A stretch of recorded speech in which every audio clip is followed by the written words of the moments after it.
tisular, como su nombre lo indica, ¿qué activa? A la plasmina. Entonces el activador del plasminógeno tisular, que es segregado por el endotelio, activa el plasminógeno, y la plasmina activada, miren cómo destruye la fibrina, el trombo duro. Entonces, ¿cómo le ponemos el stop a esta función? El que evita que se formen más trombos es la heparina, la proteína C, la proteína S. Y los trombos ya formados se destruyen con la plasmina. Pero la plasmina es activada, recuérdense, por el activador del plasminógeno tisular.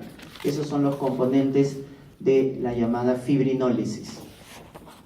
Pero una vez que la plasmina se ha activado, también hay que ponerle un stop, porque si otra vez se lesiona el vaso y la plasmina está activada, va a evitar que se forme trombos o lo va a romper. Entonces también hay un mecanismo de antifibrinólisis. Entonces hay que destruir a la plasmina una vez que ya ha destruido al trombo, ¿no? Entonces hay sustancias que van a inactivar a la plasmina, como por ejemplo la alfa-2 antiplasmina, ¿no? Que es justamente una proteína que va a degradar a la plasmina y lo va a convertir en péptidos inactivos, ¿no? Entonces, como ven, la hemostasia está bien regulada. Hay una función, pero hay otra que la regula, ¿no? Muy bien.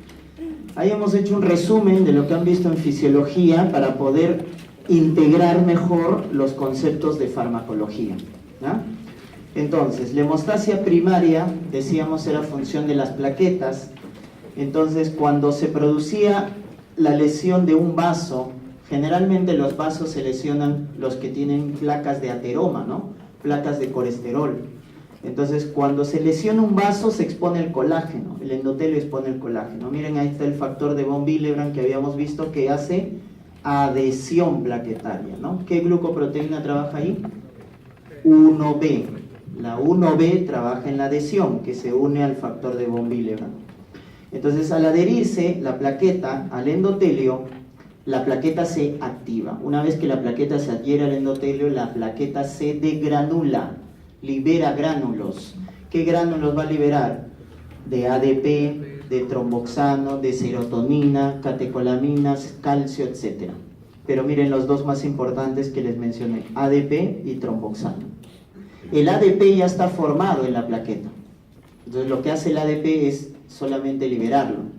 En cambio, el tromboxano se forma, se sintetiza a través del metabolismo del ácido araquidónico. Recuerden de bioquímica, el ácido araquidónico es un ácido largo, un ácido graso de cadena larga de 20 carbonos, que cuando se metaboliza por esta enzima, la ciclooxigenasa, se va a convertir en algunos componentes que son las prostaglandinas, pero también forma tromboxano. Entonces el tromboxano viene del metabolismo del ácido araquidónico. ¿Estamos? En cambio el ADP ya está formado. Y justamente acá están los dos antiagregantes más utilizados, ¿no? El que bloquea a la ciclooxigenasa tipo 1, ¿ya? La constitutiva, porque hay la COX-2, que es la inducible. Si yo quiero hacer antiagregación plaquetaria, tengo que bloquear a la COX-1. Con ello hago antiagregación plaquetaria, cuando bloqueo a la ciclooxigenasa constitutiva, que es la tipo 1. Porque al bloquearla voy a inhibir, ¿qué cosa? La producción de tromboxano. ¿Quién es? La famosa aspirina, ¿no? Nombre químico, el ácido acetil salicílico. ¿Estamos? Pero el ADP, que ya se formó, o sea, ya está formado. Si una sustancia ya está formada, no puedes bloquear su síntesis. ¿Qué tienes que bloquear? Sus receptores. Entonces tenemos los que bloquean los receptores de ADP. Los que bloquean los receptores de ADP son el clopidogrel, el ticagrelor y el más potente, el prasugrel. Esos antiagregantes lo que hacen es bloquear los receptores de ADP. Entonces con eso hacemos una antiagregación dual, lo cual está permitido. ¿Puedo dar aspirina más clopidogrel? Correcto, puedo juntarlos. ¿Por qué? Porque el mecanismo de acción es diferente. Uno bloquea los receptores y otro bloquea la síntesis de tromboxano. En cambio, en hipertensión arterial habíamos visto, ¿puedo juntar Y y AR2? No puedo, es una mala combinación. Aumenta las reacciones adversas, aumenta el riesgo de angioedema, etc. Entonces no puedo juntarlo, ¿no? Es una mala combinación, ¿no? Pero acá sí. Entonces cuando escuchen el término antiagregación dual, es porque estoy dando aspirina y clopidogrel. Estamos dando dos mecanismos diferentes para bloquear a las plaquetas. Muy bien. Pero si las plaquetas ya se activaron y ya hay algunas plaquetas que se han agregado, entonces, ¿cómo puedo bloquear la agregación plaquetaria? Acá lo que estoy bloqueando es la agregación, ¿no es cierto? No se están agregando. Pero ¿qué pasa? Que puedo bloquear directamente la agregación plaquetaria. Entonces, ¿cómo bloqueo la agregación plaquetaria? Bloqueando los receptores que hacen directamente la agregación. Entonces, ¿quiénes son los receptores de la agregación? Glucoproteína 2B3A. Y estos son los más potentes antiagregantes, porque estoy bloqueando directamente el receptor que hace agregación. Entonces, estas son sustancias proagregantes. Ya está, ahí estoy haciendo una antiagregación inicial, ¿no? Pero acá bloqueo directamente el receptor. Ahí está tirofiban, etcétera, que son los más potentes antiagregantes, ¿no? Son los más potentes. El más potente de los antiagregantes son los inhibidores de la glucoproteína 2B3A, ¿ya? Tirofiban. ¿Cuál será la reacción más frecuente de estos antiagregantes? El problema que generan, ¿no? La hemorragia, el sangrado, ¿no? Por lo tanto, ¿quién tendrá más riesgo de hemorragia? El más potente. Si el antiagregante es potente o el anticoagulante es potente, ese es el beneficio terapéutico, que es potente, tiene alta eficacia, pero lo contrario o la reacción adversa es que al ser más potente tiene más riesgo de hemorragia. Entonces hay que evaluar eso siempre cuando damos antitrombóticos, antiagregantes, debemos evaluar el riesgo de hemorragia. ¿Y cuáles son las personas que tienen más riesgo de hemorragia? Los adultos mayores, las personas mayores de 70 años. Hay que tener mucho cuidado. La principal causa de hemorragia digestiva en un adulto mayor es por úlceras en el estómago, en el duodeno, y la causa asociada son los fármacos. Es muy frecuente la hemorragia por fármacos, y uno de ellos son los antiinflamatorios no esteroideos, dentro de los cuales está la aspirina, ¿ya? Entonces siempre acuérdense este concepto, no solo lo van a ver en AINES, sino también acá, el riesgo de hemorragia. Hay que evaluar el riesgo de hemorragia siempre que demos antitrombóticos, ¿ya? Y son 5 los factores. El primero es la edad, ya les mencioné, el adulto mayor. Segundo, la falla renal. Paciente que tiene insuficiencia renal tiene más riesgo de hemorragia. Falla hepática. Paciente que tiene las plaquetas bajas. ¿Qué estás bloqueando con estos fármacos? ¿El número o la función de las plaquetas? La función. Y estás bloqueando la función. Si tú le das a un paciente que tiene números bajos de plaquetas, menos de 100.000, y encima le bloqueas la función, o sea, estás anulando todas las plaquetas, cantidad y función. Por lo tanto, hay más riesgo de hemorragia. Entonces, los pacientes que tienen pocas plaquetas en cantidad, hay que tener cuidado con los antiagregantes, ¿no? Hay que ajustar la dosis, hay que evaluar riesgo-beneficio, ¿no? Y el quinto componente es neoplasia. Los pacientes con cáncer tienen alterado la hemostasia. Al darle fármacos también está aumentado el riesgo de sangrado, ¿ya? Entonces acuérdense siempre de esos 5 factores que aumentan el riesgo de sangrado. Edad, más de 70 años, falla renal, falla hepática, plaquetas bajas y cáncer. Y bueno, acá está un esquema que grafica básicamente lo mismo. Inhibidor de la ciclooxigenasa 1, la aspirina, ¿no? Disminuyendo los niveles de tromboxano, el inhibidor de los receptores de ADP, clopidogrel, prasugrel, ticagrelor, y estos son los más potentes, los que inhiben a la glucoproteína 2B3A, ¿no? Que es donde está el tirofiban. Ya está. Entonces, el más empleado, el más común, que se ha utilizado es el primero en utilizarse dentro de los antiagregantes plaquetarios, es este AINE, ¿no? El ácido acetil salicílico. Pertenece a la familia de los AINES, de los antiinflamatorios. Pero cuando hagan el capítulo de dolor, la aspirina como antiinflamatorio, como analgésico, es a dosis altas.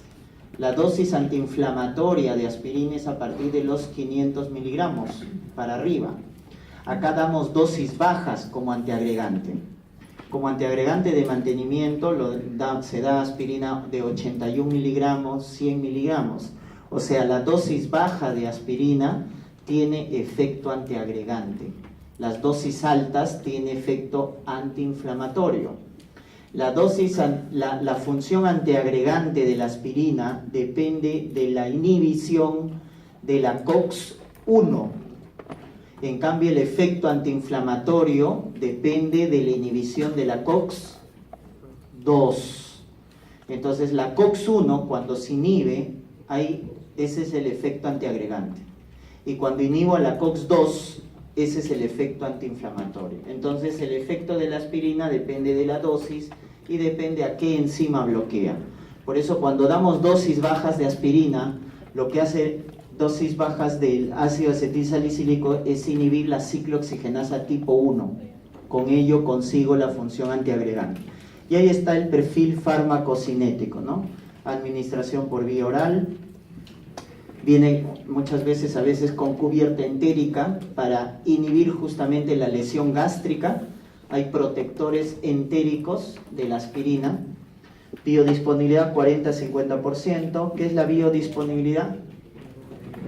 Cantidad del fármaco que llega sin alterarse al plasma, ¿no es cierto? Sin metabolizarse. O sea, ¿cuánto de la aspirina llega al plasma sin alterarse? 50, 40, 50%. Tiempo de vida media, efecto máximo a la hora, 2 horas. Y este es importante que recuerden. ¿Cuánto dura el efecto de la aspirina al darle a un paciente? De 7 a 10 días. ¿Por qué? Porque la aspirina lo que hace es una inhibición irreversible de la ciclooxigenasa tipo 1. Como inhibe de forma irreversible a la COX-1, el efecto de la aspirina pasa cuando las plaquetas mueren. ¿Y cuánto era la duración del tiempo de vida media de las plaquetas? 7 a 10 días.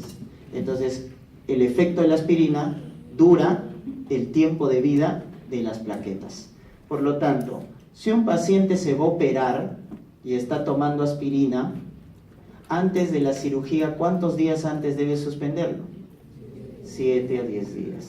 Entonces el concepto es importante. Ustedes que al final van a ser internos, van a rotar por todas las especialidades. Si un paciente se va a operar y está tomando aspirina o clopidogrel, que tiene la misma función al final, en cuanto a la duración del efecto, debe suspender este antiagregante 7 a 10 días. ¿Ya? Esa es la aplicación. Metabolismo hepático, conjugación, excreción por vía renal, ¿no?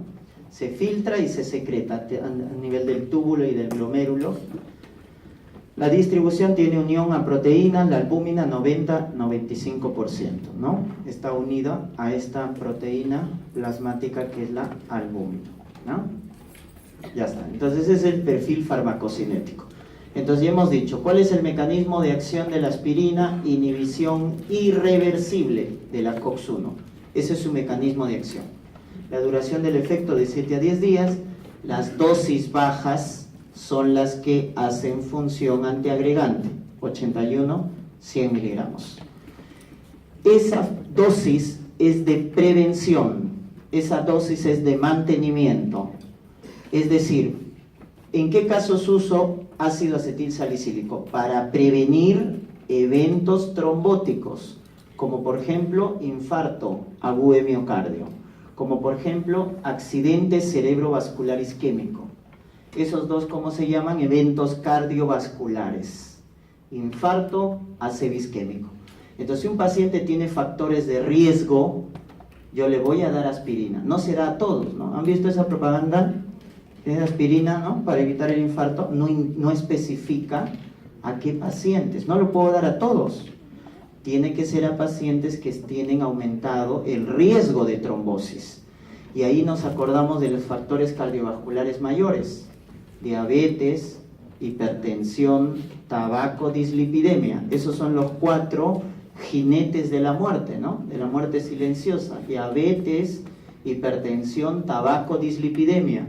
Entonces, si un paciente tiene estos factores de riesgo, sí está indicado darle aspirina, porque voy a prevenir el riesgo de infarto, voy a prevenir el riesgo de accidente cerebrovascular isquémico. Y la dosis de prevención es 81, 100 miligramos. Pero cuando viene un ataque agudo, si un paciente le da infarto, cuando vamos a ver cardiopatía isquémica, cuando le da infarto, voy a dar dosis altas de aspirina. La duplicamos: 81, dosis alta sería 162, 165 miligramos. O sea, damos dosis más altas, hasta incluso 325 miligramos de aspirina. O sea, tengan el concepto que las dosis bajas de 81, 100 miligramos es para prevención, para mantenimiento. Y las dosis más altas son en el cuadro agudo, en el cuadro que al paciente le da isquemia al corazón. ¿Estamos? Ese es en cuanto, digamos, a las dosis y a la prevención. Otra aplicación de la aspirina, por ejemplo, es en obstetricia. Está aprobado el uso de aspirina para prevenir preeclampsia. Preeclampsia es un estado hipertensivo del embarazo. Entonces, y es la principal causa de muerte materna en la capital. En la zona rural, nuestras madres gestantes se mueren de hemorragia, pero acá se mueren de preeclampsia. ¿Y cómo prevenimos preeclampsia en una gestante que tiene factores de riesgo? Con aspirina. Igual a dosis bajas a partir de la semana 12, ¿no? Porque nunca o generalmente no se emplean fármacos en el primer trimestre, ¿no? ¿Recuerdan por embriología? ¿Por qué no damos en el primer trimestre fármacos? Porque son teratogénicos, pueden producir teratogenicidad, ¿no? Entonces se da aspirina a partir de la semana 12 de gestación en adelante a las mujeres que tienen riesgo de preeclampsia, para prevenir. Entonces, ¿para qué sirve el ácido acetilsalicílico? Para prevenir infarto al corazón, accidente cerebrovascular isquémico en gestantes preeclampsia. Y también ha demostrado prevenir cáncer de colon. ¿Y cómo así? Porque reduce el tamaño de los pólipos adenomatosos, que es el principal factor para cáncer de colon. Cuando un paciente en la colonoscopía se determina por la biopsia que es un pólipo de tipo adenomatoso, ese tiene alto riesgo de malignidad. Y la aspirina lo que hace es reducir el tamaño, porque el cáncer está asociado al tamaño del pólipo. Entonces, damos aspirina para prevenir también cáncer de colon. Es una aplicación en cirugía. Pero acá cambia un poco el perfil de la aspirina. Se da a dosis más altas, 600 miligramos por día. Por lo tanto, ¿es dosis antiagregante o dosis antiinflamatoria? Antiinflamatoria, porque pasado los 500 miligramos de la aspirina, no solo es antiinflamatorio, sino que promueve la apoptosis. La aspirina a dosis altas promueve la apoptosis, por eso baja el tamaño del pólipo adenomatoso, ¿no? Muy bien, entonces tiene esas aplicaciones. Entonces, cuando hablen siempre de lo que viene a ser antiagregación plaquetaria, el de primera línea está siempre ácido acetilsalicílico, ¿no? Muy bien, y la antiagregación dual es con aspirina más estos de acá, ¿no? Clopidogrel, prasugrel, ticagrelor, que son los bloqueantes de los receptores de ADP. El mecanismo de acción de estos antiagregantes es que bloquean los receptores de ADP, ¿no? Específicamente este receptor de ADP, ¿no? Entonces, miren cómo el clopidogrel y el prasugrel hacen bloqueo irreversible del receptor de ADP. Si el fármaco hace bloqueo irreversible, ya sea de la enzima o ya sea del receptor, ¿cuánto dura el efecto? 7 a 10 días. Ahí está, 7 a 10 días. El tiempo de vida de las plaquetas. Pero una ventaja le saca el ticagrelor. El ticagrelor hace bloqueo del receptor de ADP de forma reversible. O sea, se une, lo bloquea y luego se retira. Es un bloqueo reversible. Por lo tanto, ¿cuánto dura el efecto? 3 a 5 días. Por lo tanto, tiene mejor perfil. Por lo tanto, tiene menor riesgo de sangrado. Tiene menor riesgo de sangrado, porque el bloqueo es reversible. En cambio, ¿quién tendrá más riesgo de sangrado? Clopidogrel y prasugrel. Pero ¿quién es más potente? Potencia, P. Prasugrel es más potente. ¿Estamos? Y es el que tiene más riesgo de sangrado. Entonces, si les digo que un paciente tiene alto riesgo de trombosis, ¿qué fármaco escogen? Tiene alto riesgo de trombosis, prasugrel. Y si te digo que tengo un paciente que tiene alto riesgo de sangrado, ¿cuál no escojo? Prasugrel, porque es el que, al ser más potente, tiene más riesgo de sangrado. O sea, recuerden que farmacología es un arte, o sea, es saber elegir el mejor fármaco, ¿no? Entonces, de acuerdo a las características que yo me acuerdo del fármaco, le voy a indicar al paciente. Entonces, justamente deben acordarse de las propiedades más importantes, ¿no? Miren, la ruta de administración por vía oral, igual que la aspirina, la frecuencia, prodroga. ¿Quiénes son prodrogas? Los dos primeros. ¿Qué era una prodroga? Que necesitaba el hígado para activarse. O sea, el clopidogrel, el prasugrel necesitan de la activación hepática, ¿no? Y ahí está, miren.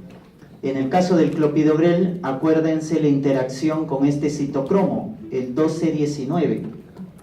O sea que el clopidogrel necesita este citocromo para activarse. Y hay un inhibidor de este citocromo, que es un inhibidor de bomba de protones. Estamos hablando del omeprazol. El omeprazol inhibe a este citocromo. Por lo tanto, si inhibe ese citocromo, evita la activación del clopidogrel.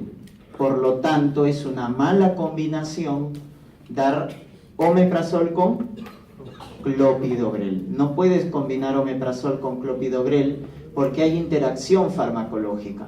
El omeprazol inhibe este citocromo, que es el que activa el clopidogrel.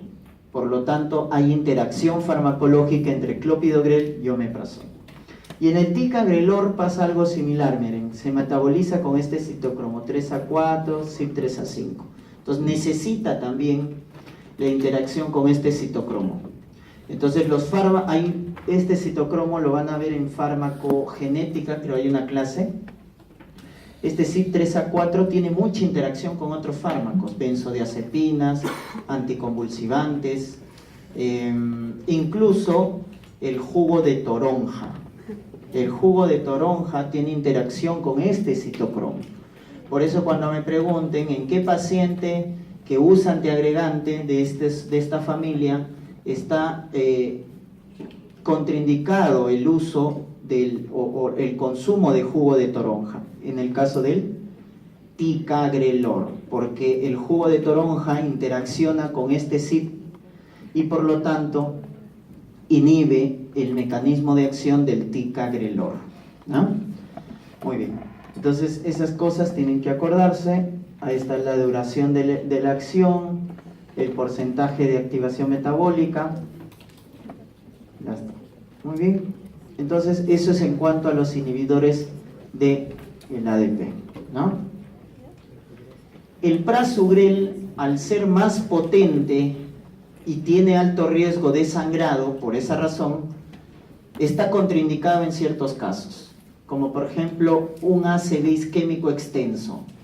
Si un paciente tiene un ACV isquémico, le debo dar antiagregantes.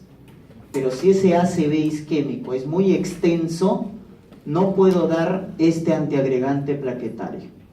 Porque al ser la isquemia cerebral, al ser muy extensa, puede convertirse en hemorragia. ¿Estamos? Entonces, el ACV isquémico extenso, acuérdense, está contraindicado el uso de prasugrel, porque aumenta el riesgo de hemorragia. Y estos son los más potentes. Si me preguntaran cuál es el antiagregante plaquetario más potente, son los inhibidores de la glucoproteína 2B3A. ¿Cuál era la función del 2B3A? Agregación. ¿Y del 1B? Adhesión. Entonces, estos sirven para la agregación. Y ahí están, ¿no? El más utilizado en nuestro medio, tirofibán, ¿no? Entonces, ¿cuándo vamos a utilizar estos fármacos? Cuando el paciente tiene alto riesgo de trombosis. Cuando tengo un paciente con alto riesgo de trombosis, puedo utilizar estos fármacos. Pero nuevamente el mismo concepto. Como son muy potentes, el riesgo de sangrado también es alto. El riesgo de sangrado también es alto, ¿no? Muy bien, ahí está la inhibición de la glucoproteína 2B3A. La semivida del tirofibán es larga, ¿no? Y tiene eliminación renal, ¿no? Muy bien. Entonces hemos visto los antiagregantes plaquetarios. Entonces cuando me hablen de antiagregantes plaquetarios me acuerdo ácido acetilsalicílico que bloquea el tromboxano A2, el clopidogrel que bloquea los receptores de ADP y el tirofibán que inhibe la glucoproteína 2B3A. ¿Estamos? Muy bien. Y los anticoagulantes son los que justamente bloquean los factores de coagulación, ¿no? El más conocido, la heparina.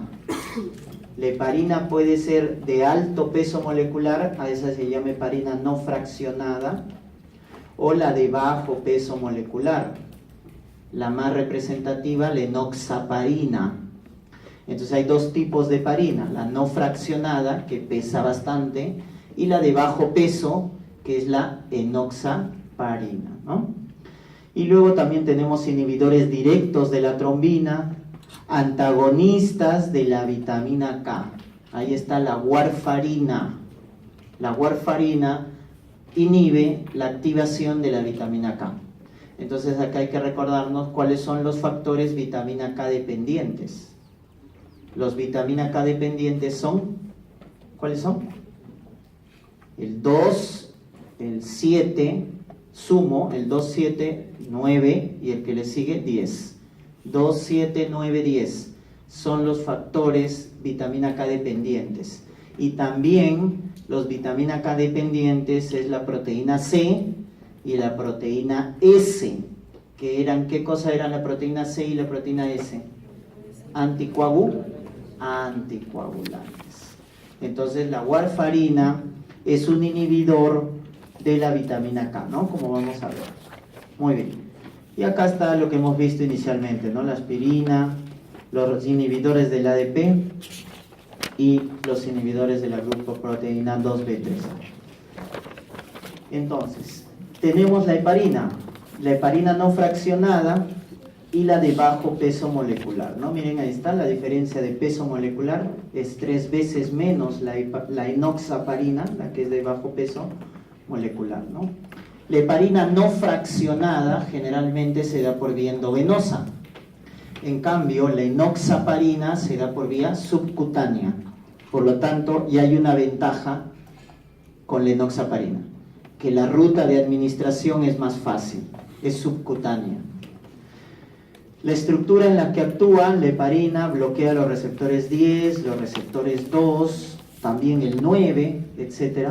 En cambio, la enoxaparina es más específica de estos dos. Inhibe el 10, inhibe el 2. Pero es más específica la enoxaparina.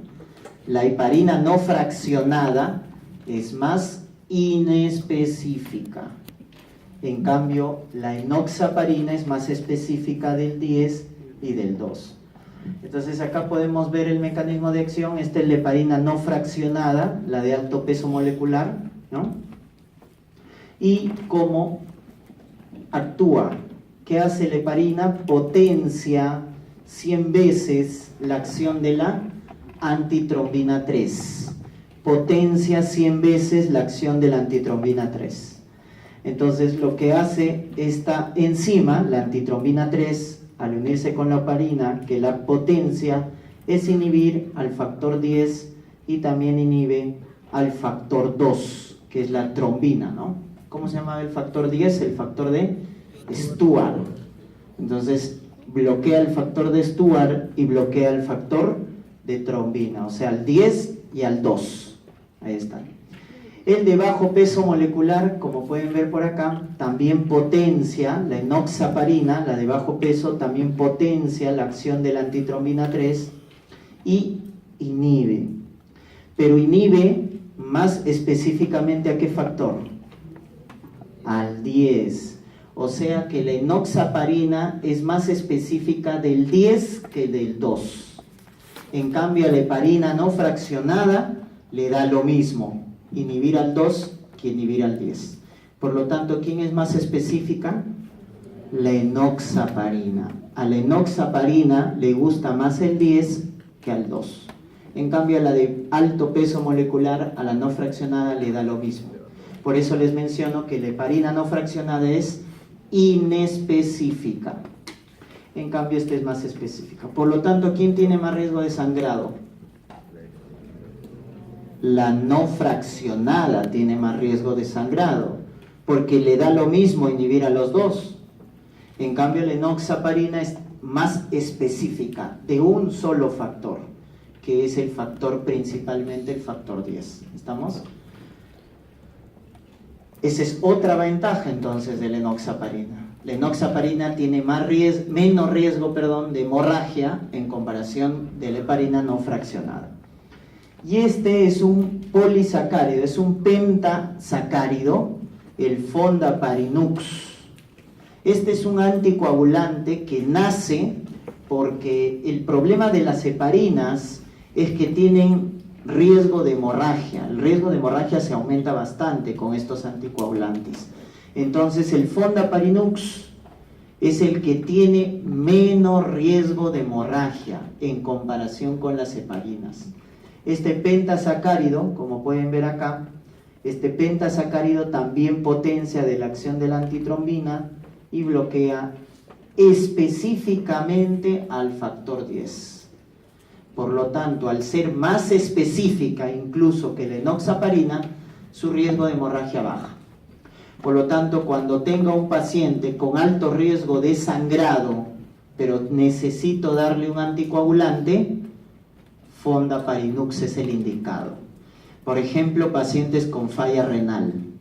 En los pacientes con insuficiencia renal que tienen alto riesgo de hemorragia, está indicado dar Fondaparinux, porque en esos pacientes la heparina tiene alto riesgo de sangrado, ¿no? Y otro efecto de la heparina es que la heparina, en este caso, además de tener riesgo de hemorragia, produce trombocitopenia. Las heparinas tienen riesgo de producir trombocitopenia, sobre todo al 5.º día de uso. Al 5.º día de uso, las heparinas pueden disminuir el número de plaquetas. ¿Estamos? ¿Y de qué manera la heparina produce disminución de plaquetas como reacción adversa? Es un fenómeno autoinmune. Lo que hace la heparina es inducir anticuerpos, y estos anticuerpos están dirigidos contra los gránulos de las plaquetas. Específicamente, ¿contra qué gránulo? Contra el factor activador de plaquetas. Entonces, cuando uno da heparina, la heparina induce la formación de anticuerpos. ¿Contra quién? Contra el factor activador de plaquetas. Y de esa manera se destruyen las plaquetas. Por eso se produce la trombocitopenia, por un mecanismo inmune. ¿Estamos?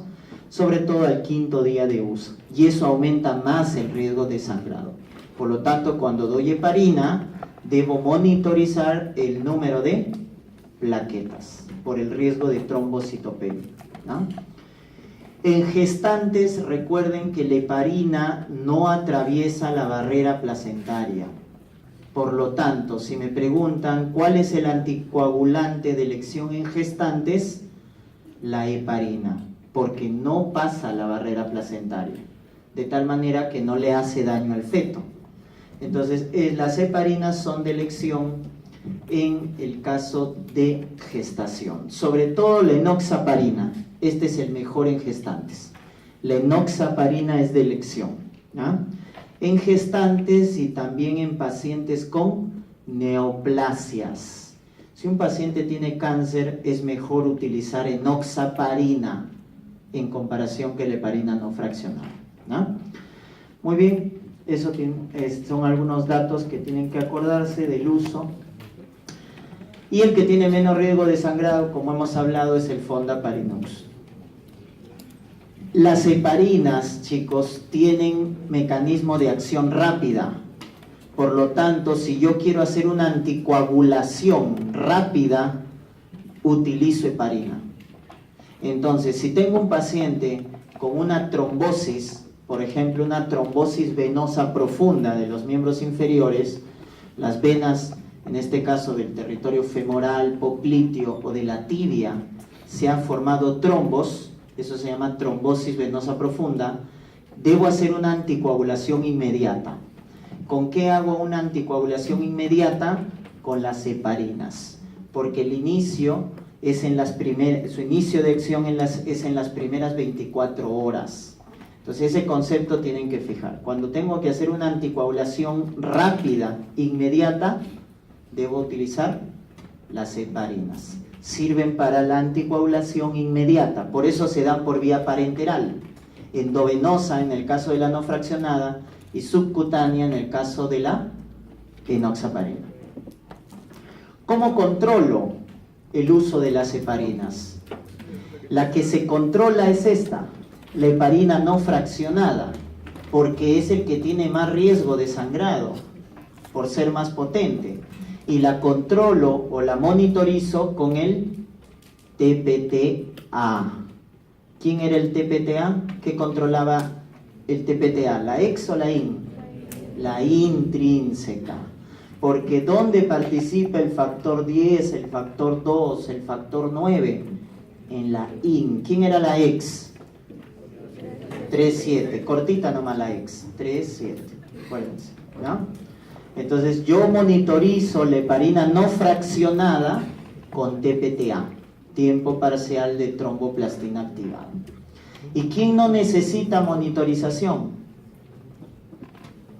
La enoxaparina. La enoxaparina no necesita monitorizarse y es otra ventaja. Entonces, de las heparinas, ¿quién es el que tiene menos hemorragia, menos riesgo de trombocitopenia y no necesita monitorizarse y se administra por vía subcutánea? La enoxaparina. Entonces tiene mejor perfil, ¿verdad? Ya está. Entonces, ¿y qué pasa entonces si tengo un paciente que es intoxicado? Puede haber intoxicación por heparina, ¿no? O las personas que se quieren suicidar y toman raticidas. Los raticidas tienen anticoagulantes derivados de la heparina. Entonces, ¿cuál es el antídoto de la heparina? El sulfato de protamina. El antídoto de la heparina es el sulfato de protamina. Entonces, puedo tener un paciente intoxicado por heparina, en este caso el antídoto es el sulfato de protamina, ¿no? Muy bien. Ya está. La warfarina, en este caso, es un anticoagulante, pero por vía oral. Por lo tanto, si lo administro por vía oral, su inicio de efecto es más tardío. Por lo tanto, este anticoagulante se utiliza para mantenimiento. Si yo quiero hacer una anticoagulación inmediata, ¿qué utilizo? Heparina. Pero no todos los días le vas a dar heparina, ¿no? No por meses no le puedes dar, o sea, solo en el cuadro agudo. Para dejarle de mantenimiento, ¿qué voy a utilizar? Los anticoagulantes orales. Y aquí está la warfarina, cuyo mecanismo de acción es inhibir a una enzima llamada epóxido reductasa, con lo cual inhibe la reducción de la vitamina K. Recuerden de fisiología que la vitamina K está oxidada y para activarse tiene que reducirse. Una vez reducida la vitamina K, activa estos factores, porque lo que va a hacer es carboxilarlos. Lo que hace la vitamina K reducida es favorecer la carboxilación de estos factores, el 2, 7, 9, 10. De esa manera, carboxilados se activan. Entonces, lo que hace la warfarina es inhibir a la epóxido reductasa de la vitamina K. A esa enzima inhibe la warfarina, a la epóxido reductasa. De tal manera que inhibe la activación de estos 4 factores, 2, 7, 9 y 10. Pero ¿cuál de estos es el primero en desaparecer, en inactivarse, en perder su función? El que vive menos tiempo.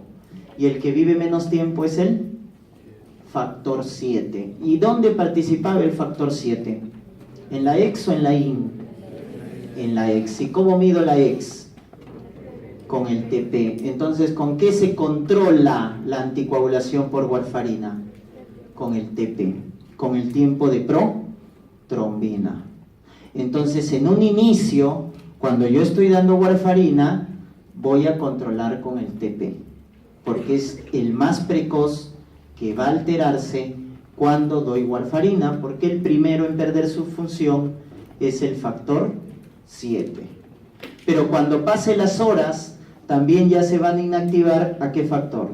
2, 9 y 10, que participan ¿en dónde? En la intrínseca. Por lo tanto, también la warfarina puede alterar ¿qué perfil de coagulación? El TPTA. ¿Pero al final o al inicio? Al final. El primero en alterarse es el TP, el tiempo de protrombina. Por lo tanto, el concepto final es que la heparina controlo con TPTA y la warfarina controlo con el tiempo de protrombina, con el TP. Hay un índice del TP que se llama INR. Entonces es lo mismo, ¿ya? TP o INR sirve para el control de la anticoagulación por warfarina. Eso tienen que acordarse. Farmacocinética, ahí está. La warfarina es muy liposoluble. Como es muy liposoluble, tiene buena unión a proteínas plasmáticas, a la albúmina. Tiene por eso rápida absorción, porque es liposoluble, tiempo de vida media, efecto máximo y nuevamente otro concepto importante, la duración del efecto. 2 a 5 días. 2 a 5 días. Por lo tanto, si un paciente está tomando warfarina y se va a operar, ¿cuánto tiempo antes tiene que suspenderlo?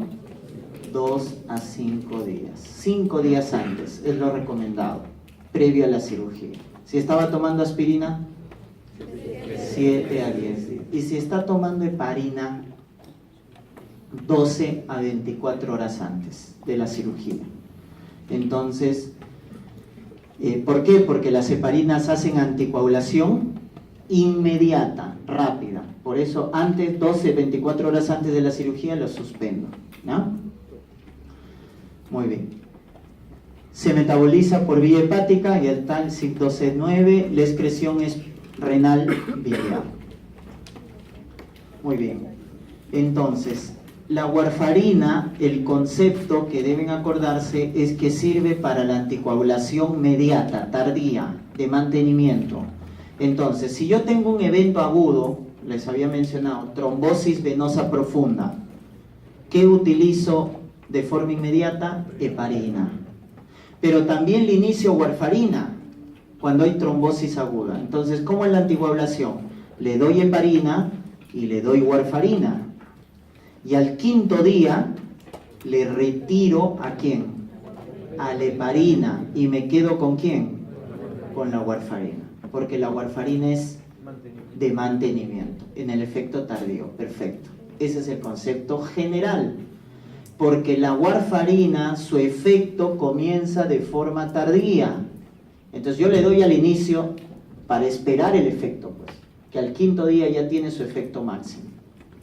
¿Y por qué al inicio le doy heparina? Porque es el que hace anticoagulación inmediata. Entonces arranco con los dos, vía oral warfarina, vía parenteral heparina, pero al 5.º día, dependiendo de cómo están los perfiles de coagulación, al 5.º día generalmente, si todo va bien, retiro la heparina y me quedo con la warfarina.